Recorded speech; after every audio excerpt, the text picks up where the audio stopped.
Corona की तीसरी लहर को लेकर लगातार सुरक्षा की बात कही जा रही है। बावजूद इसके बाहर से आ रहे यात्रियों की कोरोना जांच में जबरदस्त लापरवाही बरती जा रही है। आपको बता दें कि मिसाल के तौर पर रांची रेलवे स्टेशन पर तो इस वक्त की बड़ी खबर आपको बता रहे हैं, एसआईटी से ईडी ने केस से जुड़ा चार्जशीट हासिल कर लिया है और ईडी के अधिकारी चार्जशीट की समीक्षा कर रहे हैं।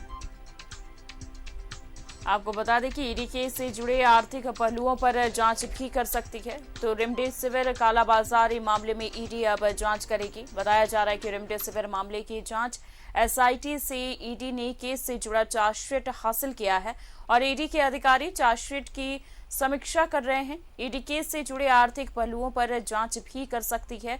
कोतवाली थाने में राजीव सिंह के खिलाफ मामला दर्ज किया गया है।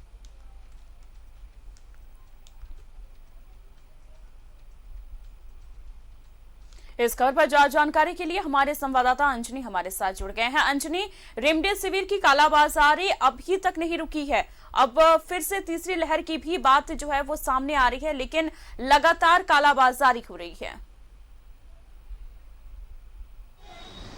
देखिए अमन, जब दूसरी लहर जब पूरे भारत में चल रहा था और झारखंड में भी जो है दूसरी लहर का प्रकोप बहुत बढ़ गया था और हर कोई परेशान था। हॉस्पिटल में, दवा दुकानों में और लोगों की मारामारी, दौड़ा दौड़ी, तमाम चीज़ें जो हैं बड़ा भयावह रूप ली थी।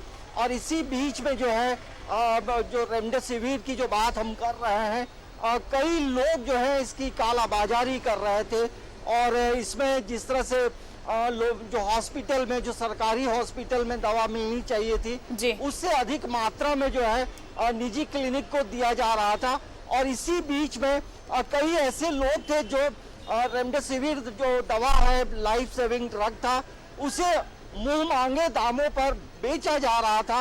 और न्यूज़ 11 ने सबसे पहले इस खबर को दिखाया था और इसके बाद प्रशासन जो है, राज्य सरकार जो है पूरी तरह से हरकत में आने के बाद कई लोगों की गिरफ्तारी हुई और मामला कोर्ट में चल रहा है।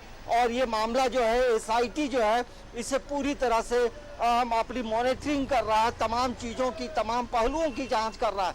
लेकिन अभी जो खबरें आ रही हैं, इससे जुड़े जो आर्थिक मामले हैं अमन, वो अभी ईडी पूरी तरह से इस मतलब रेमडेसिविर मामले से जुड़े तमाम जो पहलू हैं उसके पूरे दस्तावेज को लिया है और इसकी एक समीक्षा भी की गई है। और हो सकता है आने वाले समय में ईडी जो है आर्थिक रूप से जो है इसकी जांच कर सकता है, क्योंकि ये बड़ा मामला था। और एक जो इंजेक्शन है वो लाखों रुपए में बेचे गए थे, कहीं 5 लाख में बिका, कहीं 2 लाख में बिका। मतलब जिस तरह से लोगों की हैसियत थी वैसे ये दवा बिक रही थी।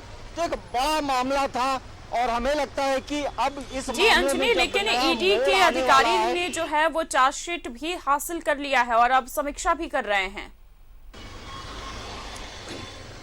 अब देखिए, मैं इससे जुड़े जो तमाम जो चीजें हैं, जो तमाम जो कागजात हैं, ईडी के अधिकारी ने उसे लिया है और समीक्षा बैठक के बाद वो इन जो आर्थिक पहलू है, किस तरह से पैसे कहां से कमाए गए, इन चीजों को लेकर वो पूरी तरह से गहन पड़ताल करेंगे।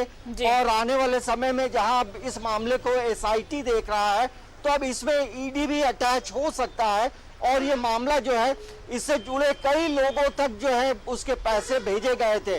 जिस तरह से जो खबरें आई हैं, तो हमें लगता है कि ये मामला बड़ा गंभीर है, बड़ा संजीदा मामला है। और जब ऐसे लोगों पे कार्रवाई होगी तो आने वाले समय में किसी भी तरह से लोग जो है दवा की कालाबाजारी नहीं करेंगे, क्योंकि जिस दूसरी लहर में जिस तरह से लोग परेशान थे और तीसरी लहर की अब जब बात हो रही है, तो ऐसा कोई भी मतलब हिम्मत नहीं करेगा कि वो दवा की कालाबाजारी करे, क्योंकि ऐसे लोगों पे कार्रवाई तो जरूर होनी चाहिए, हो भी रही है। और अब जो है ये मामला पूरी तरह से हमें लगता है आने वाले समय में ईडी भी जो मतलब आर्थिक जो मुद्दे हैं, जो आर्थिक पहलू है, उस पर पूरी तरह से जांच पड़ताल जो है वो कर सकता है। जी अमन। जी अंजनी, तमाम जानकारी के लिए आपका बहुत बहुत शुक्रिया। तो आपको बता दें कि रेमडेसिविर कालाबाजारी का मामला अब ईडी इसकी जांच करेगी और एसआईटी से ईडी ने केस से जुड़ा चार्जशीट भी हासिल कर लिया है।